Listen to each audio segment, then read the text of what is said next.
नमस्कार, FM news देख रहे हैं आप। मैं हूं आपके साथ प्रतीक्षा चहल। यूपी की लोकसभा की 80 सीटों पर बीजेपी जीत के लिए भगवा प्लान बना रही है। लोकसभा में जीत के लिए बीजेपी युद्ध स्तर पर मंथन कर रही है। चुनाव की घोषणा से पहले पार्टी सभी 80 सीटों पर उपस्थिति दर्ज कराएगी। 1 से 2 बार उपस्थिति दर्ज कराकर बीजेपी के पक्ष में माहौल बनाएगी। जून के बाद प्रधानमंत्री हर महीने लोकसभा क्षेत्रों का दौरा करेंगे। लोकसभा चुनाव से पहले चुनावी बिसात बिछाने के लिए पार्टी की तैयारियां पूरे जोर शोर से चल रही हैं। पहले चरण में अमित शाह, नड्डा, सीएम योगी सभाएं और सम्मेलन करेंगे और इसी के साथ तमाम पार्टी के जो नेता हैं वो पार्टी को और मजबूत करने पर काम करेंगे। लगातार इस तरह के दिशा निर्देश भी जो पार्टी के बड़े नेता हैं उनकी तरफ से तमाम कार्यकर्ताओं को देते रहे हैं। साथ ही आपको ये बता दें कि जिस तरीके से जनसभाएं और सम्मेलन होना है उसके साथ ही तमाम तरीके की तैयारियां पार्टी की तरफ से लगातार की जा रही हैं।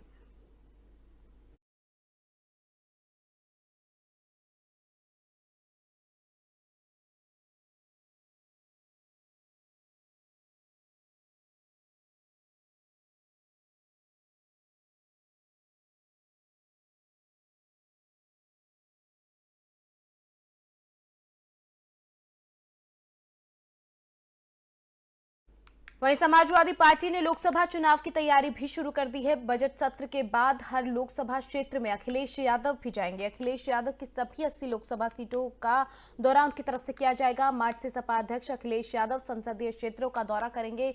विभिन्न मुद्दों को लेकर जेल भरो आंदोलन की तैयारी में समाजवादी पार्टी जुट गई है। आपको बता दें कि सपा ने भी 2024 को लेकर तैयारियां शुरू कर दी है। सपा ने भी अपना 2024 का मिशन शुरू कर दिया है। तमाम पार्टियों की तरफ से ये तैयारियां की जा रही हैं, जहां एक तरफ जो बीजेपी के तमाम बड़े चेहरे हैं वो भी जनता को के बीच में जनता को लुभाने के लिए पहुंचेंगे। जिस तरीके से यूपी में विधानसभा चुनाव में बीजेपी ने शानदार प्रदर्शन किया, एक बार फिर सरकार बनाई, एक बार फिर सीएम योगी दोबारा से सीएम बने, तो अपने आप में जिस तरीके से बीजेपी वहां पर कॉन्फिडेंट है और सपा वहां पर जिस तरीके से हारी थी, सपा को एक बार फिर खुद को साबित करना है और विभिन्न मुद्दों को लेकर सपा सरकार को घेरने की कोशिश करेगी और केंद्र सरकार को घेरने की कोशिश की जाएगी।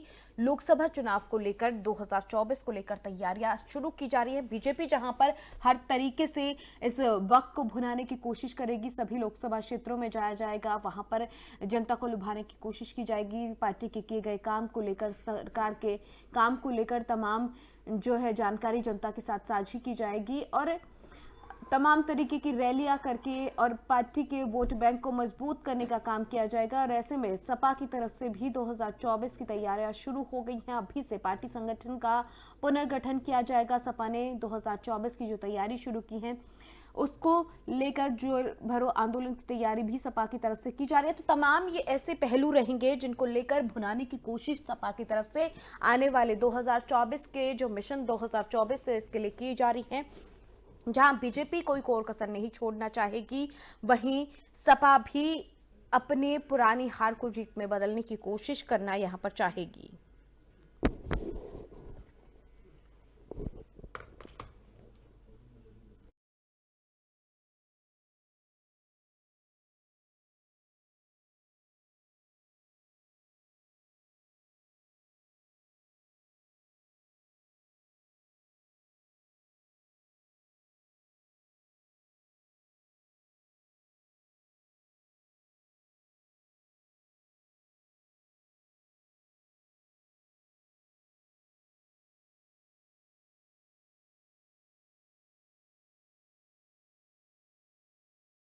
दिखाया जाएगा। सपा जहां 2024 की तैयारी में लग गई है, वहीं बीजेपी भी कोई कोर कसर नहीं छोड़ना चाहती। तमाम तरीके से लुभाने की कोशिश जनता को इस आने वाले वक्त में की जाएगी। सभी पार्टी के नेता अपनी अपनी पार्टी को मजबूत करने के लिए जीत का दावा करते हुए आगे बढ़ेंगे। वोट बैंक को और मजबूत करने की कोशिश की जाएगी। हर एक समीकरण को साधने की कोशिश इन तमाम पार्टियों की तरफ से की जाएगी।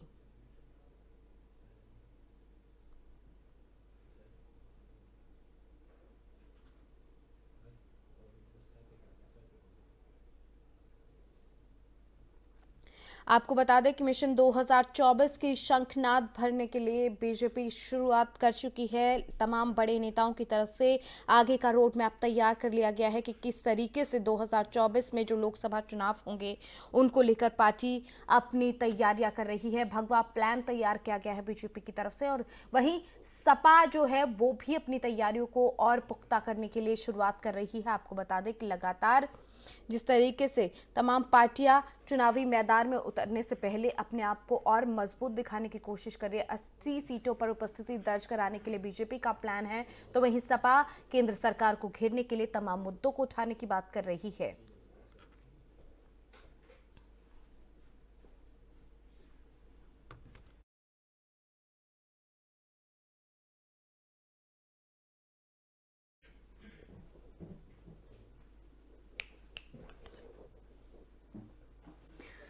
वहीं ज्यादा जानकारी के लिए हमारे संवाददाता अविरल का रुख करेंगे। अविरल, जिस तरीके से तमाम पार्टियां, चाहे बीजेपी हो, सपा हो, हर कोई मिशन 2024 पे जुट गया है, ऐसे में जहां बीजेपी का भगवा प्लान है, सभी लोकसभा क्षेत्रों में उपस्थिति दर्ज कराने का प्लान है, तो वहीं सपा भी केंद्र को घेरने की पूरी कोशिशों में लगने वाली है। बिल्कुल नितिशा, देखिए आपको बता दें कि उत्तर प्रदेश एक ऐसा प्रदेश है जहां पर से लोकसभा चुनाव का बिगुल बजता है, यानी कि 80 लोकसभा सीटें हैं और यहां पर से हर राष्ट्रीय पार्टी ये चाहती है कि अगर कहीं ना कहीं उत्तर प्रदेश उसकी झोली में आता है तो जीत की जो चाबी है वो कहीं ना कहीं सुनिश्चित होती नजर आती है। तो ऐसे में भारतीय जनता पार्टी वो पूरी तरीके से चाहती है कि उत्तर प्रदेश को अपने कब्जे में किया जाए, अपनी तरफ आकर्षित किया जाए, जिससे कि जो लोकसभा सीटें हैं यहाँ पर ज्यादा से ज्यादा जीती जाए और उसके बाद में केंद्र में सरकार बनाई जाए। आप समझिए जिस तरीके से उत्तर प्रदेश में मुख्यमंत्री योगी आदित्यनाथ लगातार अपनी सरकार बनाए हुए, तो ऐसे में अब जो लोकसभा के जो चुनाव आगामी होने वाले हैं 2024 के, तो ऐसे में अब उसकी कहीं ना कहीं बिगुल बजता हुआ नजर आ रहा है। तो ऐसे में आप ये समझिए देश के प्रधानमंत्री नरेंद्र मोदी भी इसकी धुआंधार प्रचार प्रसार करने में अब जल्द ही उतरने वाले हैं। जून के बाद में देश के प्रधानमंत्री नरेंद्र मोदी उतरेंगे और कहीं ना कहीं जो उन्होंने अब तक जो काम किए हैं प्रधानमंत्री कुर्सी पद के संभालने के बाद में, तो वो देश की जनता को बताने का काम करेंगे। साथ ही साथ तमाम और मुद्दे जो देश के हैं उनके ऊपर बात करते हुए नजर आएंगे। यानी देश के प्रधानमंत्री की अगर बात करें तो वो धुआंधार प्रचार करते हुए नजर आएंगे। जून के बाद में तमाम लोकार्पण और शिलान्यास करेंगे। उसके बाद में आप समझिए इससे पहले की अगर कुछ समय पहले की बात करें, 2-3 महीने पहले में, तो अभी अगर बात करें भारतीय जनता पार्टी के राष्ट्रीय अध्यक्ष जेपी नड्डा की, साथ ही साथ देश के गृह मंत्री अमित शाह की, वो सारे लोग बड़े बड़े नेता दिग्गज जो भी हैं वो सब उतरकर पार्टी प्रचार प्रसार में अब लगेंगे, क्योंकि 2024 के जो लोकसभा चुनाव है वो अब बिल्कुल नजदीक है। तो अब केवल और केवल समय बचा है केवल तैयारियों का, और उसके बाद में रिजल्ट क्या होंगे ये तो देश की जनता तय करेगी। नितिशा, बिल्कुल अविरल, और इसके अलावा जो सपा है वो भी हर तरीके से अपने आप को मजबूत करने की कोशिश आने वाले वक्त में करने वाली है। तमाम तरीके के मुद्दे उठाने की बात कही गई है उनकी तरफ से।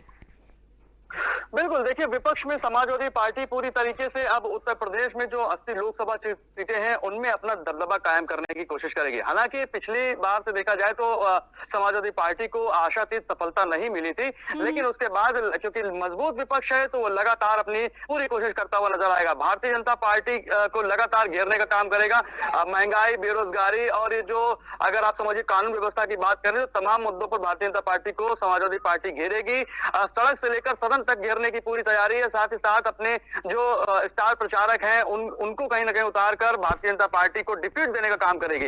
लेकिन जनता कितना किसकी तरफ रुख अपनाएगी ये तो नतीजे तय करेंगे। लेकिन फिलहाल अब दोनों अगर बात करें भारतीय जनता पार्टी और तमाम जो विपक्ष है वो पूरी तरीके से एक दूसरे को हराने का प्रयास करेगा। जुबानी जंग तेज होगी और उसके बाद में जनता तय करेगी कि आखिर किसकी पार्टी में कितना दम है। प्रतीक्षा, बिल्कुल ये तो देखना ही होगा अविरल, क्योंकि वक्त के साथ ये सामने आ जाएगा जब वोट बैंक किसका कितना बढ़ता है, कितना क्या रहता है, वो जब चुनाव आएंगे तो पता चल जाएगा। लेकिन उससे पहले हर पार्टी अपनी पूरी ताकत झोंकने पे लगी है, चाहे कांग्रेस की बात कर ली जाए, सपा की बात कर ली जाए या फिर बीएसपी की भी बात की जाए। जिस तरीके से तमाम जो विपक्ष है वो एक साथ आने की कोशिश कर रहा है, बीएसपी हालांकि अलग हो रही है, लेकिन बाकी जो पार्टियां हैं वो एक साथ केसीआर की रैली में भी देखने को मिला कि एक तरीके से अलग फ्रंट तैयार किया जा रहा है बीजेपी को घेरने के लिए। बिल्कुल प्रतीक्षा, देखिए देश के प्रधानमंत्री नरेंद्र मोदी का एक बड़ा चेहरा है। दुनिया की पटल पर उन्होंने एक बड़ी छवि बनाई है। साथ साथ भारत को प्रेजेंट किया है, भारत को आगे बढ़ाने का काम किया है, और उसके बाद समझिए उनकी जो विदेश नीति है, इन तमाम बातों की जो चर्चा है वो कहीं ना कहीं भारतीय जनता पार्टी के पूरे जितने भी लीडर हैं वो करते हुए नजर आएंगे। देश कितना सुरक्षित हुआ है, देश कितना आगे बढ़ा है, ये तमाम मुद्दे चर्चा में रहेंगे। उसके बाद अगर विपक्ष की बात करें तो अखिलेश यादव से लेकर और पश्चिम बंगाल की ममता बनर्जी, और इधर अगर भारत जोड़ो यात्रा राहुल गांधी जो कर रहे हैं, तो विपक्ष में अभी फिलहाल प्रधानमंत्री पद के लिए कौन आगे आएगा इसकी तो बात अभी नहीं की जा सकती, लेकिन सभी पार्टियां अपना अपना दम जरूर दिखाएंगी। हालांकि दूसरी तरफ बात करें राहुल गांधी की, तो राहुल गांधी लगातार भारत के एक कोने से लेकर दूसरे कोने तक पद यात्रा जरूर कर रहे हैं, लेकिन पद यात्रा कितना ज्यादा वोट में कन्वर्ट होगी ये तो अब देखने वाली बात होगी प्रतीक्षा।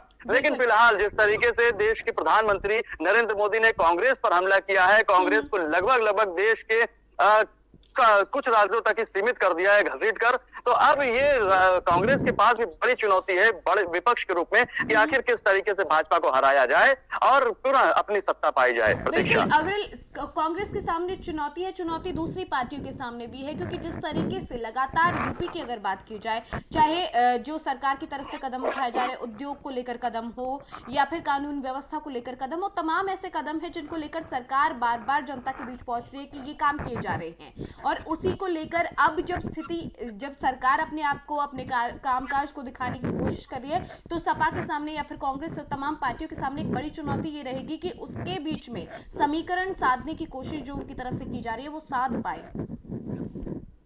बिल्कुल प्रतीक्षा, देखिए आपको बता दें कि जिस तरीके से अपराध और उत्तर प्रदेश दोनों का एक साथ का पूर्ववर्ती सरकारों में ऐसा नारा लगाते रहे भारतीय जनता पार्टी की, जब से भारतीय जनता पार्टी आई है तब से उत्तर प्रदेश में सुशासन का राज स्थापित हुआ। उससे पूर्ववर्ती सरकारें जो रही हैं उनमें कहीं ना कहीं गुंडा माफिया ये सरकार के समानांतर सरकार चलाते थे, यानी गुंडा माफियाओं का पूरी तरीके से राज रहता था। अगर आप बात करें मुख्तार अंसारी, अतीक अहमद और तमाम और जो बड़े जो माफिया रहे, पूर्वांचल के जो माफिया रहे, इनका सफाया, इनको धूल चटाने का काम, इनको कहीं ना कहीं को ध्वस्तीकरण का काम मुख्यमंत्री योगी आदित्यनाथ ने किया, यानी कि प्रशासन के साथ मिलकर जनता से ये जो माफियावाद रहा इसको हटाया। दूसरी तरफ अगर बात करें कहीं ना कहीं प्रतीक्षा, तो जो कानून व्यवस्था रही, साथ ही साथ जो अब उत्तर प्रदेश में जो निवेश की बात करी जा रही है, तो निवेश में डबल इंजन की सरकार के रूप में जाने जाने वाले मुख्यमंत्री योगी आदित्यनाथ लगातार इस बात पे फोकस कर रहे हैं कि उत्तर प्रदेश की पृष्ठभूमि में कहीं ना कहीं उद्योग स्थापित किए जाएं, जिससे कि लोगों को रोजगार की समस्या से निजात मिल सके।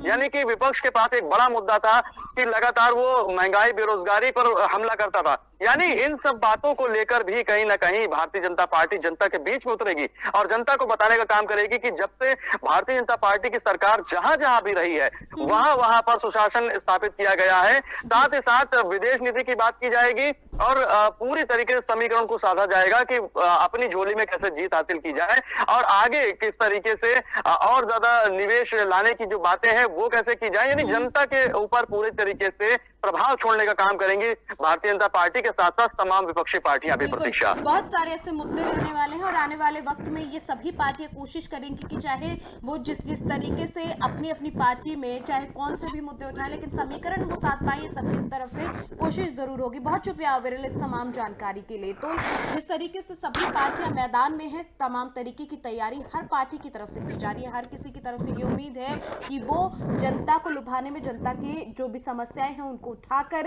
उन समीकरणों को साध पाएंगे और जीत की तरफ आगे बढ़ पाएंगे। ये बात हर पार्टी की तरफ से की जा रही है। तो ऐसे में अभी चाहे बीजेपी हो, सपा हो, उन सब की तरफ से तैयारियां शुरू कर दी गई है।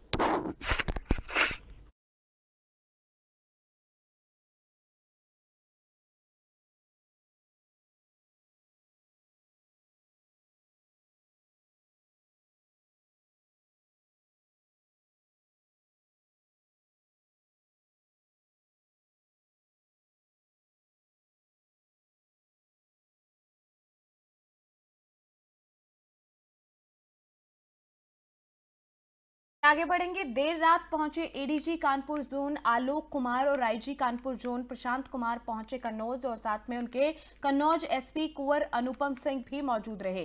कन्नौज दौरे के दौरान एडीजी ने रूट मार्च किया। 5 किलोमीटर तक लंबे रूट मार्च के दौरान व्यापारियों से संवाद भी किया। व्यापारियों से बातचीत के दौरान ये भी पूछा गया कि किस तरीके से पुलिस की कार्यशैली, दंगाग्रस्त रह चुके चिरैयागंज का भी दौरा किया गया। साथ ही नगर की सड़कों पर लाइट व्यवस्था सुधारने के लिए दिशा निर्देश भी दिए गए। सदर क्षेत्र के लाखन तिराहा, चिरैयागंज, सिखपुरा होते हुए सदर कोतवाली में ये रूट मार्च खत्म हुआ। सदर कोतवाली का भी निरीक्षण किया गया, कार्यालय के अभिलेख चेक किए गए और हवालात कार्यालय, महिला हेल्प डेस्क, आरक्षी बैरक और थाना परिसर का निरीक्षण कर साफ सफाई रखने के निर्देश भी दिए गए।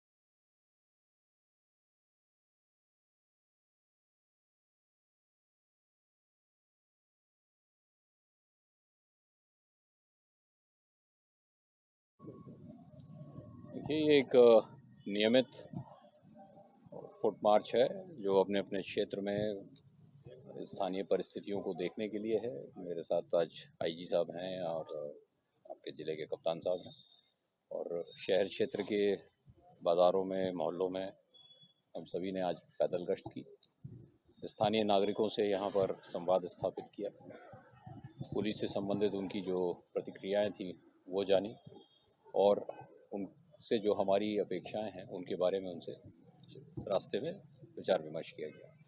जो ऑनलाइन से बात हुई है तो पुलिस का रवैया जनपद में अभी तक लोगों ने जो दिया वो फीडबैक अच्छा है, और ये जो हमारी एक ज़ीरो टॉलरेंस की नीति है, विशेषकर जो संगठित अपराधियों के प्रति है, उस कार्रवाई को और तेज़ी से बढ़ाने के लिए यहाँ के कुशल पुलिस कप्तान के मार्गदर्शन में और चीज़ें आगे तेज़ी से बढ़ाने के लिए मैंने इनको निर्देश दिए हैं। साथ ही साथ जगह जगह सीसीटीवी की जो उपलब्धता है उसको और बढ़ाने के लिए, उसकी ऑडिट कराने के लिए इनको कहा है। कुछ स्थानों पर इस तरह के पशु मिले जो निराश्रय हैं, जिनके पास कोई स्थान नहीं है, उनको चिन्हित करके जो गौशालाएं हैं वहां तक पहुंचाने के लिए निर्देश दिए हैं। और कुछ स्थानों पर, सार्वजनिक स्थानों पर कहीं लाइट कम थी तो शाम के समय वहां पे अंधकार हो जाता है, ऐसे स्थानों पर लाइटिंग की व्यवस्था के लिए भी बताया। और जनता में मुख्य पुलिस के संदेश देने के लिए क्या कुछ नए कदम उठाए जाएंगे? पुलिस का निरंतर संवाद हर प्रकार के जो हमारे डिफरेंट स्टेक होल्डर्स हैं, विशेषकर जो नागरिक हैं, उनसे निरंतर बना रहे। वो केवल समय समय पर ना हो, निरंतर हो।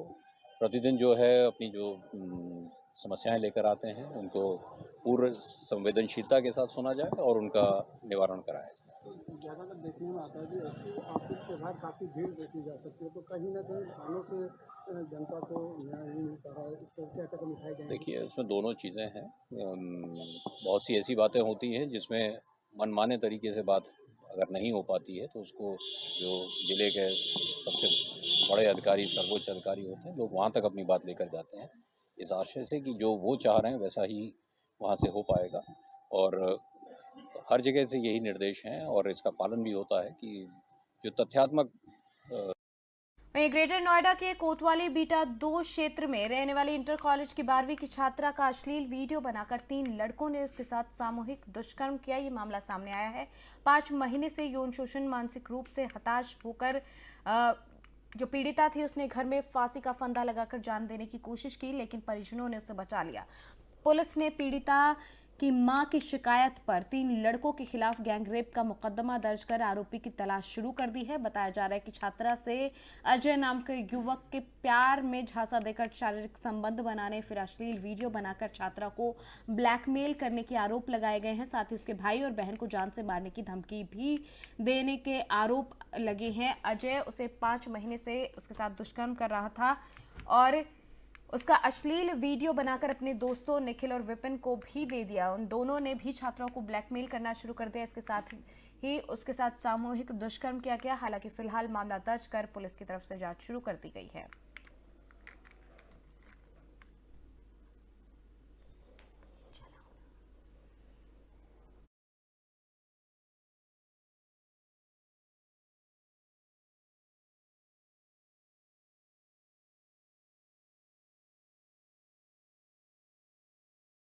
वहीं इस खबर पर ज्यादा जानकारी के लिए हमारे संवाददाता ताहिर का रुख करेंगे। ताहिर, छात्रा के साथ जो सामूहिक दुष्कर्म का मामला सामने आया है, क्या कुछ और अपडेट इस मामले में मिल पा रही है? देखिए बिल्कुल आपको बता दूं कि जिस तरीके से जेतनौड़ा बीटा 2 कोतवाली क्षेत्र का मामला है, 12वीं क्लास में पढ़ने वाली एक छात्रा का जो है 3 लड़कों ने जो है पहले जो है एमएमएस बनाया और उसके बाद जो है उसे ब्लैकमेल करते हुए सामूहिक गैंगरेप की वारदात को अंजाम दिया। जी। पीड़िता ने इससे दुखी होकर जो है एक बार सुसाइड की कोशिश भी की। जब पीड़िता के जो माँ है उसको जो है इसकी जानकारी मिलती है तो फौरन आरोपियों के खिलाफ जो है मुकदमा दर्ज करा दिया जाता है। आरोपियों की गिरफ्तारी के लिए 2 टीमों का गठन किया गया जी। ताकि आरोपियों को गिरफ्तार कर सलाखों के पीछे भेजे जा सके। लेकिन देखने वाली बात यह है कि जिस तरीके से 12वीं क्लास में पढ़ने वाली छात्रा का एमएमएस बनाकर जो है 3 लड़कों को द्वारा सामूहिक दुष्कर्म की वारदात को अंजाम दिया गया है। पीड़ित के परिजनों से मेरी बात हुई है, उनका साफ तौर पर कहना है कि वीडियो के आधार पर लड़की को जो है ब्लैकमेल करने का काम किया जा रहा था, जिसके चलते उसके साथ जो है सामूहिक रेप की वारदात को अंजाम दिया है। फिलहाल पुलिस के आला अधिकारियों का कहना है कि मुकदमा दर्ज कर लिया गया है और आरोपियों की गिरफ्तारी के लिए 2 टीमें बनाई गई हैं ताकि जल्दी उन्हें गिरफ्तार कर सलाखों के पीछे भेजने का काम किया जा सके। बिल्कुल ताहिर, और इसमें जान से मारने की धमकी देने का आरोप भी लगाया गया है जो पीड़िता की मां है उनकी तरफ से। देखिए जो पीड़ित हैं, मेरे उनके परिवार वालों से बात हुई है, उनका साफ तौर पर कहना है कि जो आरोपी हैं उन्होंने पहले एमएमएस दिखाया और एमएमएस दिखाकर लड़की को जो है सामूहिक रेप की वारदात को अंजाम दिया और उसके बाद जो है रेप की वारदात को अंजाम देने के बाद लड़की से किसी को कुछ ना बताने की धमकी दी गई। साफ तौर पर था कि लड़की को सामूहिक रेप की वारदात को अंजाम देने के बाद जो है आरोपियों ने जो है सबूत मिटाने और जो चुप रहने के चलते जो है लड़की को डराया धमकाया और जान से मार देने की धमकी दी ताकि लड़की जो है अपना मुंह किसी के सामने न बोल सके। लेकिन पीड़िता ने जब पूरे मामले पर दुखी होकर जो है सुसाइड की कोशिश की, जिससे हाथ होने के बाद लड़की को तो बचा लिया गया, लेकिन लड़की के परिजनों के द्वारा जो आरोपी हैं उनके खिलाफ जो है बीटा 2 कोतवाली में जो है मुकदमा दर्ज कराया गया है, जिसके आधार पर पुलिस के आला अधिकारी जांच कर रहे हैं। जी, बहुत शुक्रिया ताहिर इस तमाम जानकारी के लिए। तो छात्रा के साथ सामूहिक दुष्कर्म का ये मामला सामने आया है, जहां पर छात्रा का पहले वीडियो बनाया गया। अश्लील वीडियो बनाने के बाद युवकों ने जो छात्रा है उसको ब्लैकमेल किया और उसके बाद उसको सामूहिक दुष्कर्म की वारदात को जो अंजाम दिया। उसके बाद अब पुलिस को इन आरोपियों की तलाश है, इनके जो टीमें हैं वो गठित कर दी गई हैं, इनकी तलाश की जा रही है।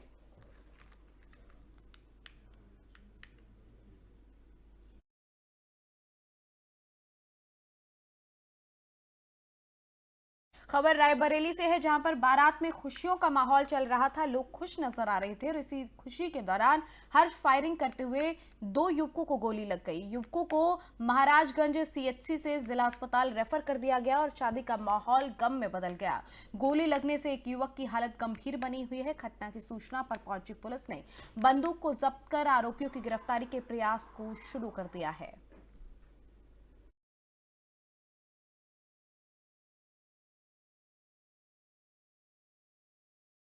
वहीं बदायूं के थाना सहसवान के पुलिस निरीक्षक को सूचना मिली थी कि थाना क्षेत्रगत भीमकपुर गांव में एक जंगल के पास गोकशी की घटना के लिए एक गाय को लाया गया है, जिसकी सूचना पर पुलिस ने जंगल की घेराबंदी कर दी। इसके बाद बदमाशों ने पुलिस पर फायरिंग की, जिसमें पुलिस टीम ने जवाबी फायरिंग के दौरान 2 बदमाशों पर गोली चलाई तो वो घायल हो गए। घायलों को अस्पताल में भर्ती कराया गया और फरार बदमाशों की तलाश शुरू कर दी गई है। जनपद बदायूं में थाना सहसवान पे आज रात्रि लगभग 1 बजे मुखबिर द्वारा जानकारी प्राप्त हुई कि ग्राम भीकमपुर के पास कुछ बदमाशों द्वारा गोकशी की घटना को अंजाम दिया जा रहा है। इस सूचना पर थाना सहसवान के इंस्पेक्टर क्राइम द्वारा अपनी टीम के साथ मौके पर पहुंच के घेराबंदी की गई तो बदमाशों द्वारा पुलिस टीम पर फायरिंग की गई। जो पुलिस द्वारा आत्मरक्षा जवाबी फायरिंग में उन बदमाशों में से 2 व्यक्ति जिनका नाम दिलशाद और आरिफ है, इन दोनों को मौके पर पैर में गोली लगी है, जिसकी वजह से वो घायल हो गए हैं।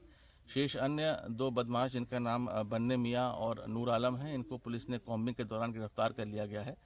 इसमें शामिल 3 अन्य बदमाश अंधेरे का फ़ायदा उठा करके भाग गए हैं, जिनके लिए पुलिस टीम उनके विरुद्ध कार्रवाई कर रही है। और इस संबंध में पुलिस ने थाना सहसवान पर अभियोग पंजीकृत कर लिया है और जो घायल बदमाश हैं उनको उपचारार्थ जिला अस्पताल में भर्ती करा दिया गया है और इसमें अग्रिम विधिक कार्रवाई पुलिस द्वारा की जा रही है। वहीं कन्नौज के भटना थाना क्षेत्र में 5 लुटेरों ने एक कंटेनर लूट लिया। लूटा गया कंटेनर 5 बदमाशों को की तरफ से कन्नौज की तरफ से लेकर जाया जा रहा था। वायरलेस की सूचना पर एक्टिव हुई कन्नौज की सौरिक थाना पुलिस ने सकरावा चौराहे के पास सौरिक इटावा मार्ग पर चेकिंग शुरू कर दी। इसी बीच पुलिस को सूचना मिली कि क्षेत्र के सलेमपुर के पास में कुछ लोग एक कंटेनर छिपाकर खड़े हुए हैं। सूचना मिलते ही फोर्स ने सलेमपुर में छापा मार दिया। पुलिस को देखकर 2 बदमाश मौके से फरार हो गए। 3 बदमाशों को पुलिस ने पीछा कर पकड़ लिया। एसपी कन्नौज कुंवर अनुपम सिंह का कहना है कि जल्द ही जो फरार बदमाश है उनको भी गिरफ्तार कर लिया जाएगा। आज थाना सौरिक जनपद कन्नौज में एक ट्रक लूट करने वाला गैंग गिरफ्तार किया गया है। इस गैंग के 3 अपराधियों को गिरफ्तार किया गया है। पूछताछ में यह बात प्रकाश में आई है कि 2 दिन पहले इन्होंने जनपद इटावा के थाना भड़थना में एक ड्राइवर को बंधक बनाकर कंटेनर की लूट की थी। लूटा हुआ कंटेनर इन 3 अपराधियों के साथ में बरामद हुआ है। अग्रिम विधिक कार्रवाई प्रचलित है। चलिए, यूपी की खबरों में फिलहाल मेरे साथ इतने ही। आप देखते रहिए एफएम न्यूज़। नमस्कार।